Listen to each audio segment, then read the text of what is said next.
Oi, gente bonita! Estamos aqui no Morro do Alecrim, Caxias do Maranhão.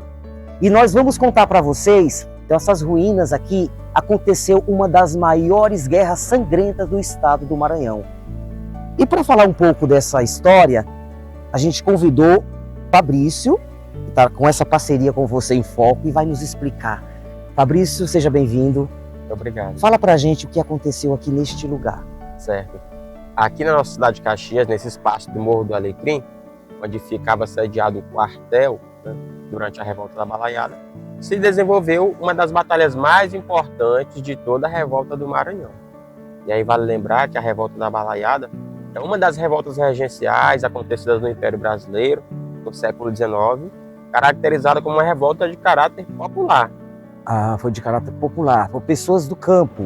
Camponeses, lavradores, artesãos, pessoas que faziam os balaios, e é desse artesanato, o balaio, que deriva o nome da revolta. A gente vai já conhecer o que é um balaio, né? Que artesanato Sim. é esse.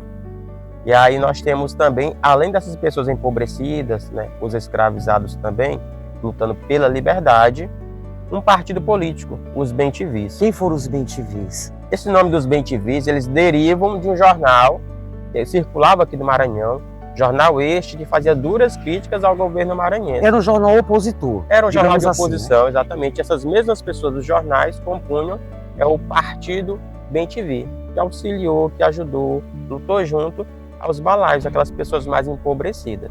E aí nós podemos resumir, né, os objetivos da revolta. Participação política, era o que eles desejavam, e liberdade, né? Tanto liberdade política como liberdade física para aqueles escravizados. Aqui, quem comandou? Quem comandou a guerra? Certo, de um lado ali nós tínhamos o famoso Duque de Caxias. Ele ficou muito conhecido assim após lutar em algumas revoltas, né?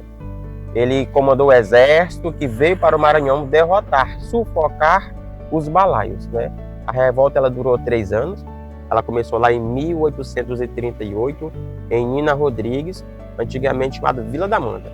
Depois de um ano é que os balaios chegaram em Caxias, e ela se estendeu, né, até 1841.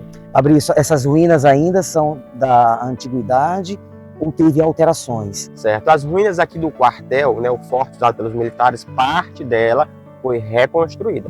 Estas paredes aí, as menores, mais Sim. baixinhas, elas foram reconstruídas. Sim. Enquanto que esse ladrilho, esse piso, ele é original. Ah, é original ainda? Ele é daquele período lá do século XIX. Olha, 201 anos.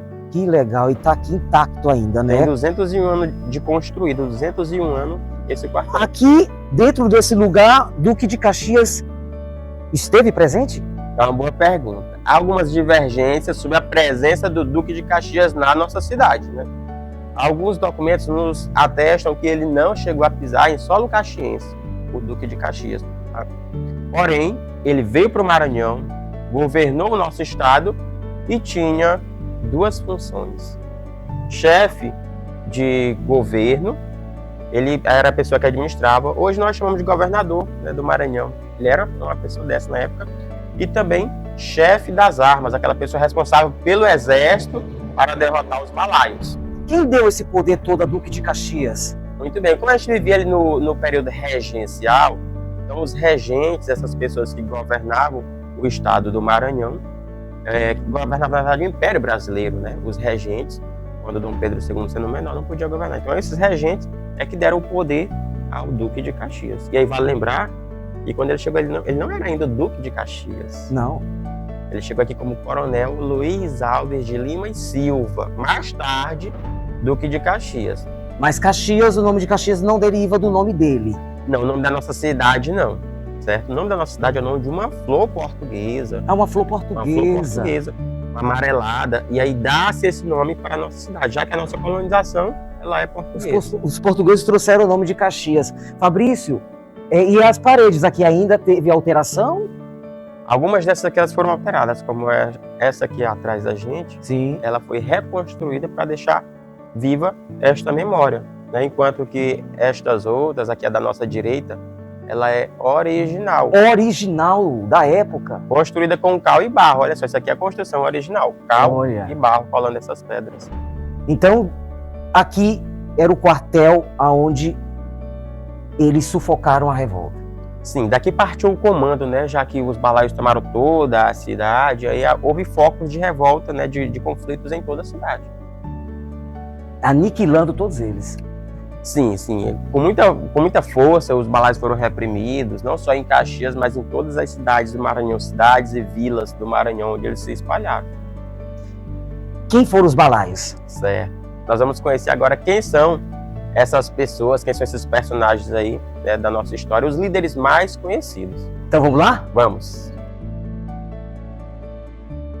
Bem-te-vis, cujo nome foi inspirado no jornal que representava os anseios da população urbana, eram liberais e apoiavam a fase inicial da balaiada, se unindo aos principais líderes que se destacaram por adotarem táticas de guerrilha durante os conflitos, pois as tropas do governo não tinham conhecimento da região, a qual os balaios dominavam por toda a sua extensão. Os líderes Raimundo Gomes, o vaqueiro, Manuel dos Anjos Ferreira, o fabricante de balaios, Cosme Bento de Chagas, nego líder de um quilombo, lideravam as classes mais pobres que pediam melhores condições de vida e que acabassem com as injustiças e as perseguições cometidas pelo governo maranhense. Estão gostando? O próximo vídeo vem aí.